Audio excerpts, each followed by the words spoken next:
So yes, I had started the tip right after I got married, and thanks to Gil Yearley right here, he's the one who brought me to the tip back in 1995.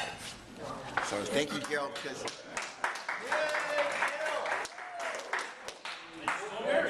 so when I first got married, I had to make some money, and so I had to join the tip. That's the way to make money, is get down here, and meet your sales team right here. So thank you guys for being my sales team for so many years. It's really helped me out.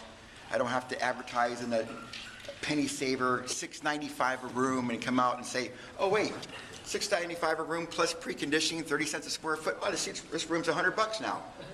Oh wait, you need some Scotch yards, $200 now. So I don't do that kind of thing. We come in there, thanks to people like you, we go in there, we measure the area out, we estimate it by the square foot, it's 25 cents a square foot, and that's what you pay. So we don't add on all these preconditioning extra charges. A lot of people go out there and they'll say, okay, it's $6.95 a room, but you need that preconditioning, it's 30 more cents a square foot, and Scotch guard and all that. So they add on a lot of things, and we don't do that. Our service includes moving furniture, cleaning the carpet, preconditioning, and it's 25 cents a square foot. And we go and we measure it out, and you know what you're gonna pay before we start the job. Another thing we do too is that we use a truck mount machine. We don't use those little portables you plug in the wall, and those things overwet the carpet a lot of times. They don't have as much vacuum as a truck mount. The difference is that you have an electric motor, which is portable, and a truck mount's like a car motor. Like mine has we have a Nissan motor in ours. It's a 4-cylinder Nissan motor, 50 horsepower, compared to a little vacuum that a lot of people have. So there's a big difference in truck mounts versus portable units. Anything that plugs in the wall does not have I don't think it has the right power to clean the carpet correctly, because you got to have a lot of vacuum to take out the dirt and the soil. Without that, it's just what it does. You wet the carpet. You take out maybe a third of the dirt and stuff, and the more wet your carpet is after the cleaning, the more soil there's still in there. So imagine, because you have to emulsify the soil, it's in the fluid, and you have to extract that with the vacuum. So always test and see your carpet afterwards. It shouldn't be soaking wet at all. It should just be barely damp. And so with the truck mount, that delivers that. On top of that, the truck mount operates at about 220 degrees.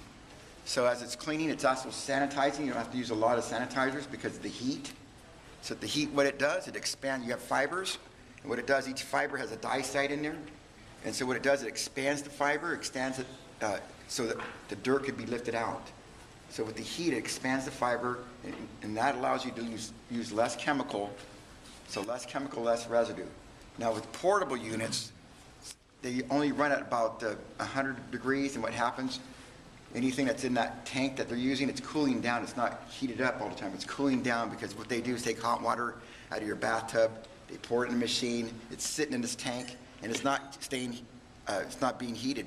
It's cooling down, so it doesn't clean as well. So what they have to do to clean your carpet is use heavy preconditioners and things of that nature. So they soak your carpet down with these preconditioners, rub it in, use that little portable to take it out, and it leaves a lot of residue in your carpet. And that's why people get spots returning. That's why the soil returns so quick, because what happens is that you have residue in your carpet, and it's attracting dirt. So when you're walking on your carpet, it's actually cleaning your feet because it's attracting dirt, because they didn't rinse all the chemical out.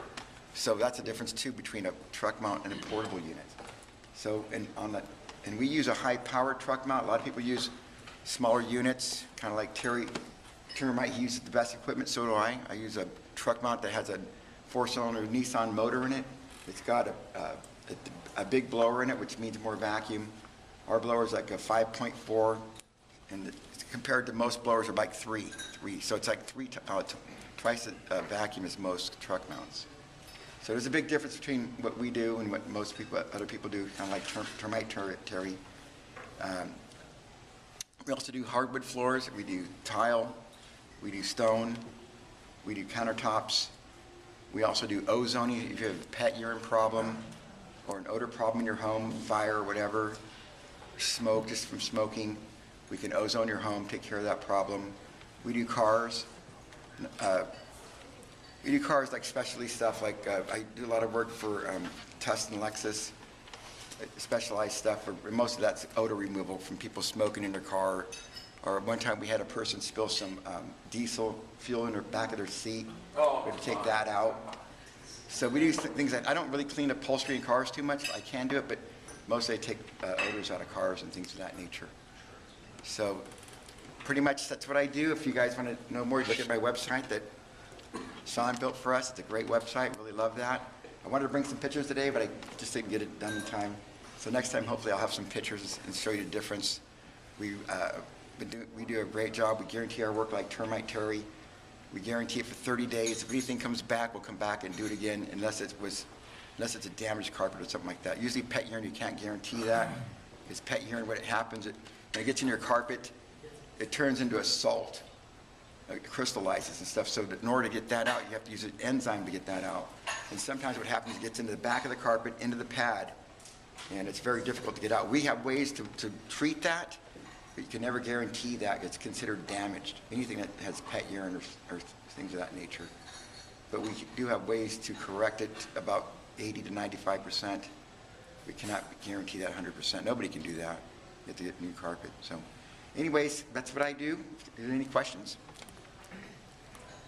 Yeah, Pat, do you do carpet dyeing?